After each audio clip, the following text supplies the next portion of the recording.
Le matin où Marcus Reeves a jeté sa femme de 9 ans hors de leur appartement Pentouse pour épouser sa maîtresse, il n'avait aucune idée que Rebecca Sinclair Reeves était la milliardaire secrète qui possédait Apex Global Industries, l'entreprise même où il venait d'être promu vice-président senior, la corporation qu'il avait gravie pendant 6 ans. L'empire qu'il croyait conquérir par son propre génie. Rebecca se tenait dans le hall en marbre de la maison qu'elle avait secrètement achetée avec les dividendes de l'entreprise fondée par son grand-père, regardant son mari charger des valises dans une voiture tandis que sa maîtresse, Vanessa Torres, directrice du marketing d'Apex, attendait sur le siège passager, et elle sentit quelque chose de froid et de calculé s'installer dans sa poitrine. Il la quittait pour une femme qui rendait des comptes à des cadres qui rendaient des comptes aux sociétés écrans de Rebecca. Abandonnant leur mariage pour être avec quelqu'un qu'il pensait être son égal en pouvoir corporatif, sans jamais soupçonner que sa femme contrôlait chaque salaire, chaque promotion, chaque décision qui avait façonné sa carrière. Mais que se passerait-il quand l'homme qu'il appelait une femme au foyer basique sans ambition découvrirait que la femme qu'il avait jetée pour son manque de perspective était le fantôme dans la machine? La main invisible qui avait tiré toutes les ficelles de sa vie professionnelle. Comment Marcus réagirait-il quand l'épouse qu'il avait chassée pour son poids mort révélerait qu'elle possédait l'immeuble où il vivait, l'entreprise où il travaillait, et littéralement le sol sous ses pieds? Et que ferait Rebecca à l'époux qui avait trahi sa confiance maintenant qu'elle avait enfin la permission d'arrêter de cacher son pouvoir et d'utiliser chaque arme de son arsenal pour lui montrer exactement ce que signifiait jeter une milliardaire? Rebecca avait perfectionné l'art de l'invisibilité pendant 9 ans de mariage. Elle assistait aux fonctions corporatives en tant qu'épouse de Marcus, souriait poliment tandis que les collègues la patronnaient sur le fait de s'occuper à la maison, et ne corrigeait jamais ceux qui supposaient qu'elle était au chômage. La vérité était bien plus complexe. Son grand-père, William Sinclair, avait fondé Apex Global Industries en 1962, en faisant un conglomérat multinational valant 47 milliards de dollars. À sa mort il y a 7 ans, il lui avait tout légué, à elle, sa seule petite fille, avec une condition, qu'elle maintienne son anonymat, opérant à travers un réseau de LLC et de trusts offshore. Apprendre qui les gens étaient vraiment quand ils ignoraient qu'elle détenait du pouvoir sur eux. C'est un test, avait dit son grand-père lors de leur dernière conversation, sa main frêle dans la sienne. Le pouvoir révèle le caractère, Becca, mais le pouvoir caché révèle la vérité. Laisse-les penser que tu es ordinaire. Observe qui te traite avec respect malgré tout. Qui t'aime sans agenda. C'est ainsi que tu sauras qui mérite d'être dans ta vie quand tu sortiras enfin à la lumière. Elle avait maintenu la façade parfaitement, même vis-à-vis de Marcus. Ils s'étaient rencontrés à un gala de charité quand elle avait 24 ans, fraîchement sortie de la Harvard Business School, gérant secrètement son héritage tout en prétendant être une étudiante diplômée avec de l'argent familial. Marcus avait 28 ans, ambitieux et charmant, un manager intermédiaire dans une firme concurrente avec des rêves de direction exécutive. Il avait été attentionné, romantique, apparemment indifférent à son manque de carrière. Il s'était marié en moins de 18 mois. Et Rebecca l'avait aimé sincèrement, croyant avoir trouvé quelqu'un qui la valorisait pour elle-même. Ce que Marcus ignorait, c'est que Rebecca avait orchestré son embauche chez Apex Global 2 mois après leur mariage. Elle avait personnellement examiné son CV, approuvé son salaire initial, et observé de l'ombre tandis qu'il excellait dans son rôle. Elle se disait qu'elle lui offrait une opportunité, pas qu'elle manipulait sa vie. Mais la vérité était plus compliquée. Elle voulait qu'il réussisse, voulait croire que leur mariage était bâti sur plus que sa richesse cachée. Alors elle lui avait donné la plateforme et l'avait regardé grimper, intervenant seulement occasionnellement via ses proxys. Une promotion stratégique ici, un projet clé là, toujours prudent pour que cela semble être son propre mérite. Pendant 6 ans, cela avait fonctionné. Marcus prospérait chez Apex, passant de chef de projet à directeur puis à VP des opérations. Il rentrait à la maison énergisé, parlant de ses stratégies et victoires, et Rebecca écoutait avec une fierté sincère, sans jamais laisser entendre qu'elle avait lu les mêmes rapports via des canaux cryptés, qu'elle avait assisté aux réunions du conseil en vidéo sous son alias corporatif de Sinclair, que chaque grande décision qu'il célébrait avait traversé son bureau pour approbation finale. Mais quelque chose avait changé il y a 18 mois. Le succès de Marcus avait engendré de l'arrogance, son ambition se transformant en entitlement. Il avait commencé à faire des commentaires sur le manque de carrière de Rebecca, se demandant ce qu'elle faisait toute la journée, suggérant qu'elle gaspillait son potentiel en ne travaillant pas. L'ironie était suffocante. Elle passait 40 heures par semaine à gérer un empire corporatif, assistant à des réunions virtuelles du conseil depuis leur deuxième chambre tandis qu'il pensait qu'elle faisait du yoga ou du shopping. « Peut-être que tu devrais trouver un travail », avait-il dit un soir au dîner, son ton désinvolte mais tranchant. « Mais mi à temps partiel, juste quelque chose pour te donner un but. Je veux dire, on n'a pas besoin d'argent, évidemment, mais c'est une question d'ambition, tu sais, de drive. » Elle s'était mordu la langue, se rappelant le test de son grand-père, se disant que Marcus finirait par voir sa valeur, mais les commentaires avaient escaladé. Il avait commencé à la décrire à ses amis comme non en carrière, rejetant ses opinions sur les affaires, l'excluant des événements de networking parce qu'elle ne comprendrait pas les conversations. L'homme qu'il avait autrefois aimé inconditionnellement semblait maintenant embarrassé par son existence. La vraie crise avait commencé il y a 3 mois quand Marcus avait été promu vice-président senior. Une décision que Rebecca avait en fait opposée lors de la réunion du conseil, mais avait été mise en minorité par d'autres exécutifs qui trouvaient ses performances exemplaires. Son nouveau rôle venait avec un bureau d'angle, une augmentation substantielle à 850 000 $ annuellement, et des interactions fréquentes avec Vanessa Torres, une directrice du marketing de 32 ans éblouissante connue pour son networking agressif et sa garde-robe de designer. Rebecca avait d'abord remarqué l'affaire il y a 6 semaines. Les nuits tardives de Marcus avaient augmenté. Son téléphone était devenu protégé par mot de passe. Son attention envers elle s'était évaporée entièrement. Elle avait engagé un détective privé. Facile à faire quand on contrôlait des ressources illimitées. Et les photos avaient été dévastatrices. Marcus et Vanessa dans des hôtels de luxe, dîners intimes, voyages de week-end qu'il avait prétendu être des conférences d'affaires. Le rapport de l'enquêteur notait que Vanessa croyait que Marcus était en voie d'être groomé pour PDG, qu'elle avait dit à des amis qu'elle sortait avec un futur milliardaire, que leur affaire était en partie romantique mais significativement transactionnelle. Rebecca avait assis dans son bureau privé, un espace secret dans un immeuble du centre-ville que Marcus ignorait qu'elle possédait, fixant les preuves de sa trahison, son cœur se brisant sous le poids de la désillusion. Elle lui avait tout donné tout en cachant qui elle était. Il l'avait repayé en tombant pour une femme qui ne le voulait que pour un pouvoir qu'il ne possédait pas réellement. L'ironie aurait été drôle si cela ne faisait pas si mal. Elle avait débattu de le confronter ou simplement de demander le divorce via des avocats et de disparaître. Mais alors était venu le matin qui changea tout. Le matin où Marcus décida qu'il en avait fini de cacher. Rebecca faisait du café quand Marcus émergea de leur chambre avec 2 valises, son expression froide et résolue. La Porsche de Vanessa était visible par la fenêtre, garée illégalement devant leur immeuble, la femme elle-même appuyée contre elle comme si elle possédait le monde. Je pars, annonça Marcus sans préambule. J'ai déposé les papiers de divorce. Tu seras signifié cet après-midi. J'ai besoin que tu sortes de cet appartement d'ici la fin de la semaine. La main de Rebecca se figea sur la cafetière. Marcus, de quoi parles-tu? Ne fais pas l'idiote, Rebecca. On sait tous les deux que ce mariage est mort depuis des années. Tu n'es pas mon égal. Tu ne l'as jamais été. J'ai besoin d'une partenaire qui corresponde à mon ambition. Quelqu'un qui opère à mon niveau. Vanessa comprend mon monde d'une manière que tu n'as jamais pu. La cruauté désinvolte lui coupa le souffle. Ton monde? Marcus? Nous sommes mariés depuis 9 ans. J'ai soutenu chaque étape de ta carrière. Soutenu? Il rit amèrement. Tu veux dire que tu as été une passagère? Tu ne contribues à rien, Rebecca. Pas de revenus, pas de carrière, pas de drive. Tu es un poids mort, et j'en ai fini de te porter. Vanessa et moi avançons. Elle est promue VP du marketing stratégique la semaine prochaine, et nous allons construire un empire ensemble. Toi, tu peux retourner à ce que tu fais vraiment toute la journée. Rebecca sentit les larmes menacées, mais les força à reculer. Donc, tu me mets à la porte de notre maison? C'est ma maison, corrigea-t-il. Mon revenu paie le loyer. Ma carrière a rendu possible ce style de vie. Tu es la bienvenue pour prendre tes affaires personnelles, mais tout le reste. Mon avocat t'enverra une offre de règlement. N'attends pas grand-chose.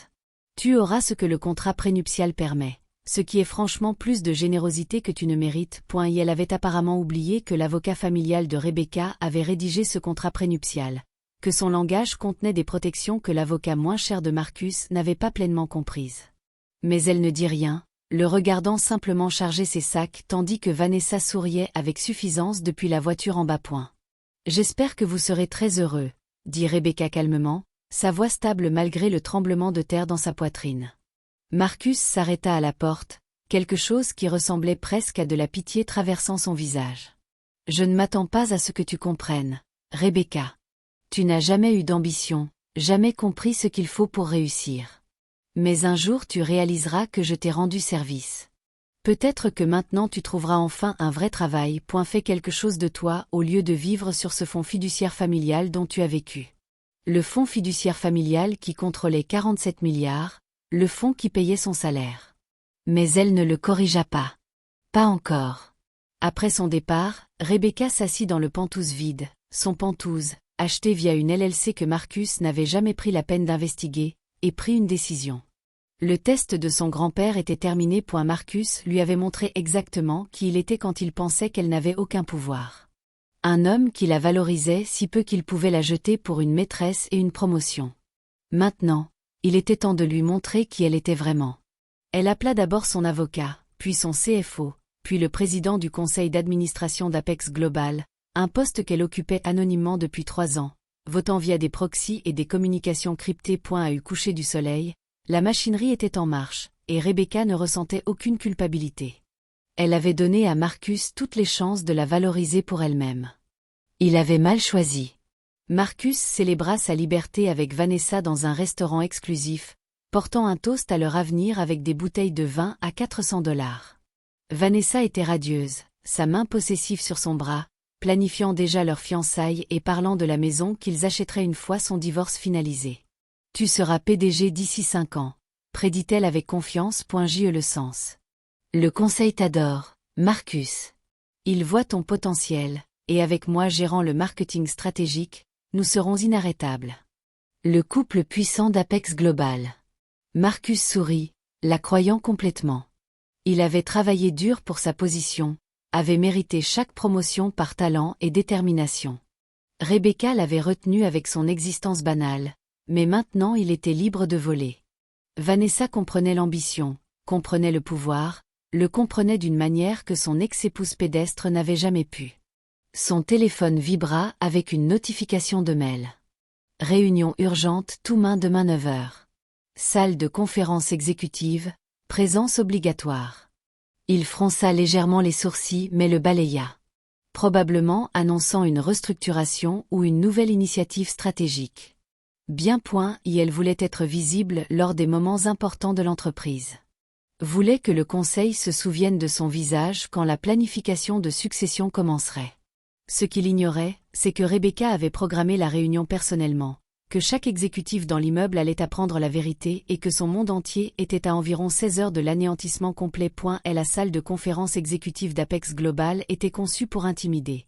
Fenêtre du sol au plafond surplombant la ville, une table taillée dans un seul morceau d'acajou, des chaises en cuir coûtant plus que la plupart des voitures. Marcus arriva tôt, voulant projeter de l'enthousiasme et de l'engagement.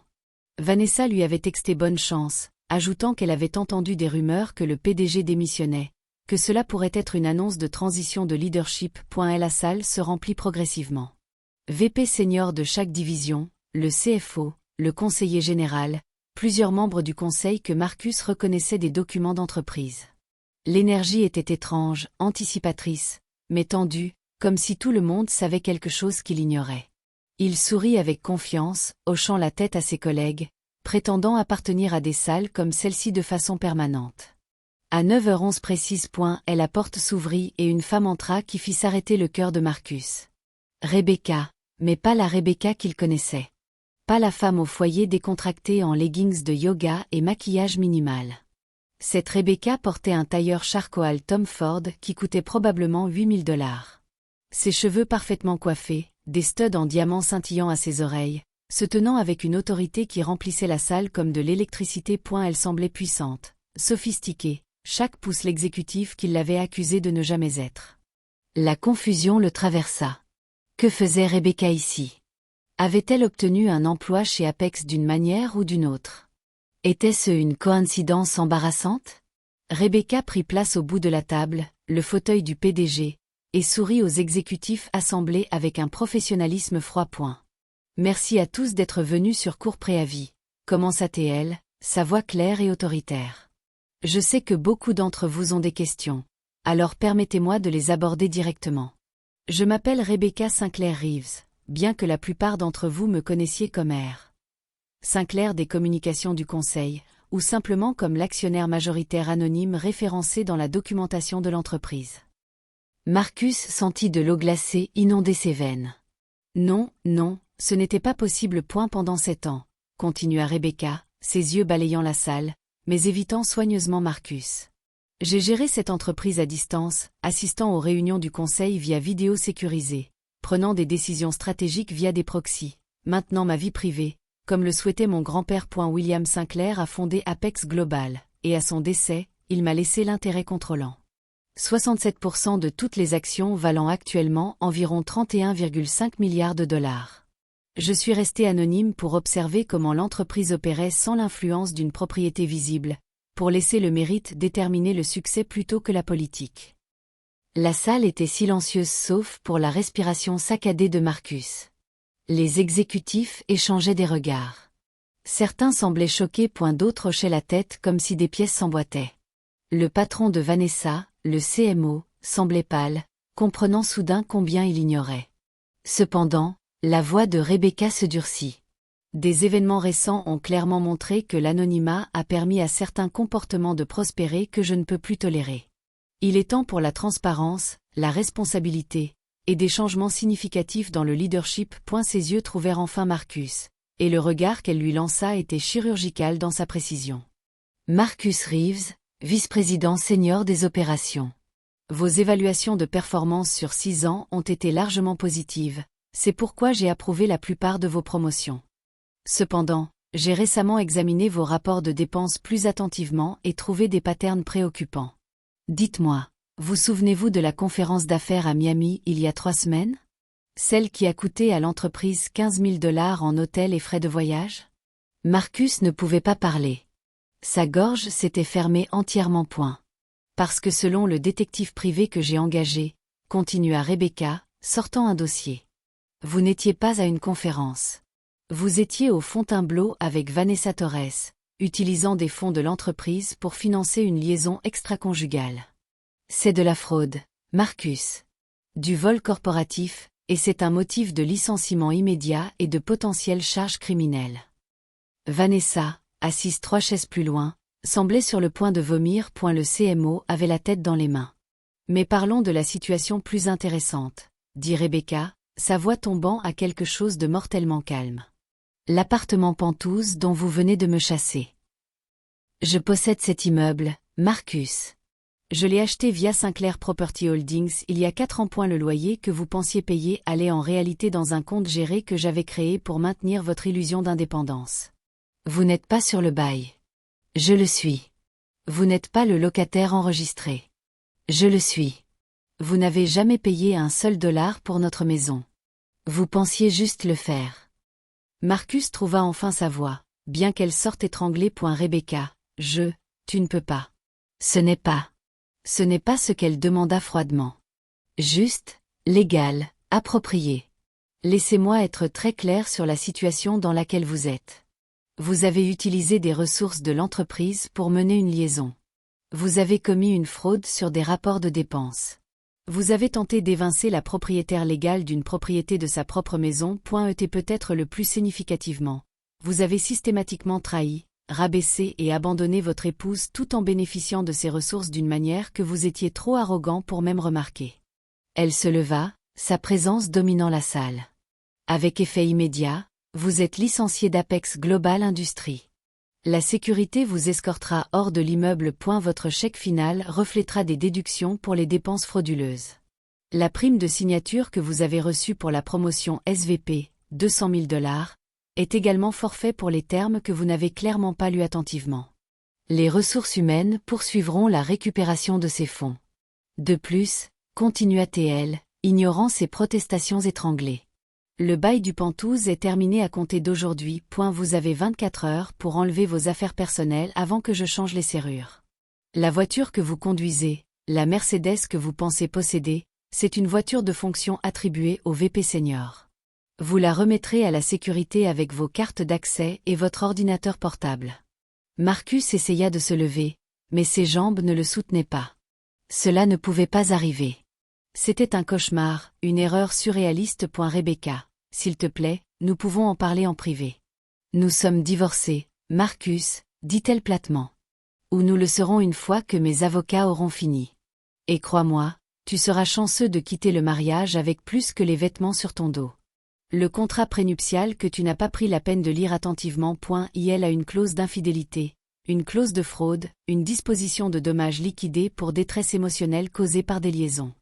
Mes avocats estiment ta responsabilité totale à environ 3,4 millions de dollars, que nous poursuivrons via un tribunal civil après que l'entreprise aura terminé sa référence criminelle pour la fraude de dépenses. Elle se tourna vers Vanessa, qui s'était recroquevillée sur sa chaise. Mademoiselle Torres, vous êtes également licenciée, avec effet immédiat. Votre implication dans la fraude de dépenses vous rend complice, et votre jugement en menant une liaison avec un supérieur marié montre un manque stupéfiant de professionnalisme. Vous remettrez également votre voiture de fonction, votre accès, et toute compensation en actions non acquises. Vanessa éclata en larmes, sa composure calculée s'effondrant. Je ne savais pas qu'il était marié. Il a dit qu'il était divorcé, que c'était finalisé, qu'il mentait, dit simplement Rebecca, ce que vous auriez pu découvrir si vous aviez pris la peine de vérifier. Mais vous étiez trop concentré sur ce que vous pensiez être son pouvoir, sa trajectoire, son avenir. Aucun de vous n'a jamais soupçonné que le vrai pouvoir était à la maison, portant des leggings de yoga, vous regardant tous les deux vous détruire par votre propre arrogance. La sécurité apparut à la porte. Rebecca hocha la tête vers eux, puis rassembla ses documents. Messieurs, veuillez escorter Monsieur Reeves et Mademoiselle Torres hors des lieux. Les RH s'occuperont du reste des papiers de licenciement. Tandis que deux agents de sécurité s'approchaient, Marcus trouva sa voix une dernière fois, désespérée et brisée. Rebecca, s'il te plaît. Je suis désolé. J'ai fait une terrible erreur. Ne fais pas ça. Je t'aime. Nous pouvons arranger ça. Elle le regarda avec quelque chose comme de la pitié. Mais ses yeux étaient froids. Tu aimes ce que tu pensais que j'étais, Marcus. Impuissante, dépendante, en dessous de toi. Tu aimais avoir quelqu'un à qui parler de haut, quelqu'un qui te faisait te sentir supérieur. Mais la vraie moi, la femme avec l'intelligence, les ressources et la capacité de construire des empires. Tu ne l'as même pas cherché. Tu étais trop occupé à regarder de haut pour jamais regarder qui j'étais vraiment. Où irais-je ? Murmura-t-il, la réalité le frappant enfin. L'appartement, la voiture, mon travail. Rebecca, je n'aurai rien. Je serai sans abri. Alors je te suggère de le découvrir rapidement, dit-elle sans émotion. Tu m'as appelé poids mort sans perspective. Voyons comment tu te débrouilles avec un vrai poids mort et sans perspective. Peut-être que tu apprendras quelque chose de précieux, bien que j'en doute. Elle sortit tandis que la sécurité escortait Marcus et Vanessa, laissant les exécutifs restant dans un silence choqué.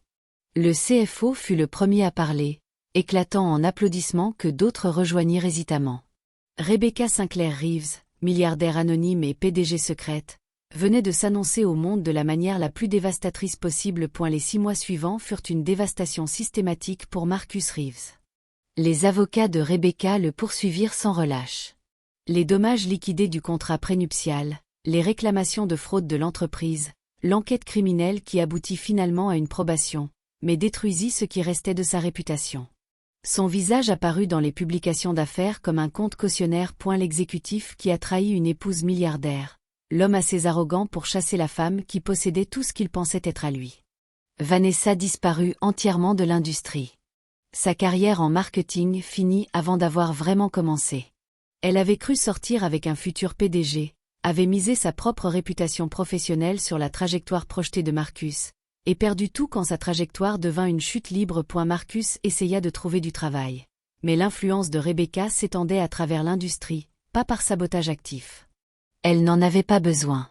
Son licenciement pour fraude et la révélation très publique de sa trahison firent le travail pour elle. Aucune entreprise sérieuse ne l'embaucherait. Ses économies s'évaporèrent, payant des avocats et essayant de combattre des réclamations qu'il n'avait aucune chance de vaincre. Le langage du contrat prénuptial était étanche, rédigé par des avocats que le conseil moins cher de Marcus n'était pas équipé pour défier. 4 mois après la confrontation en salle de conférence, la mère de Marcus appela Rebecca, suppliant pour de la miséricorde. Il vit dans un motel, dit Patricia Reeves, sa voix brisée. Il a tout perdu. S'il te plaît, Rebecca, quoi qu'il ait fait, c'est trop. C'est mon fils. Je te demande, femme à femme, mère à quelqu'un qui pourrait être mère un jour. S'il te plaît, montre de la compassion. Rebecca écouta en silence, puis parla avec un calme mesuré. Madame Reeves, votre fils m'a appelé poids mort. Il a dit que je ne contribuais à rien à sa vie, que je n'avais pas d'ambition, pas de valeur, pas de mérite. Il m'a chassé de ma propre maison pour être avec une femme qui ne le voulait que pour un pouvoir qu'il ne possédait pas. Il a commis une fraude avec des fonds d'entreprise pour financer sa liaison. Et quand confronté à son comportement, son premier instinct a été de mentir, nier et détourner plutôt que de prendre ses responsabilités. Je n'ai pas détruit votre fils, continua-t-elle. J'ai simplement retiré l'échafaudage que j'avais construit autour de lui sans qu'il le sache. Chaque promotion qu'il célébrait, je l'ai approuvée. Chaque augmentation de salaire, je l'ai signée. Les opportunités qu'il pensait avoir méritées par le mérite, je les ai créées. Je lui ai donné une plateforme pour réussir et il a utilisé cette plateforme pour me trahir, me rabaisser et me jeter. Sa situation actuelle est simplement ce à quoi ressemble sa vie sans mon soutien invisible. C'est qui il est vraiment, Madame Reeves. J'ai juste arrêté de le cacher. Mais le motel, murmura Patricia. Il ne peut même pas se payer à manger certains jours. Alors peut-être qu'il apprendra la valeur du poids mort qu'il a jeté, dit Rebecca, pas méchamment, mais sans compromis. J'ai construit un empire pendant qu'il pensait que je faisais du yoga. J'ai géré des milliards pendant qu'il me patronnait sur le fait de trouver un vrai travail. J'ai maintenu assez de grâce pour le laisser croire en ses propres capacités jusqu'à ce qu'il prouve qu'il ne méritait pas cette grâce. Je ne suis pas la méchante dans cette histoire, Madame Reeves. Je suis juste la femme qui a arrêté d'être invisible.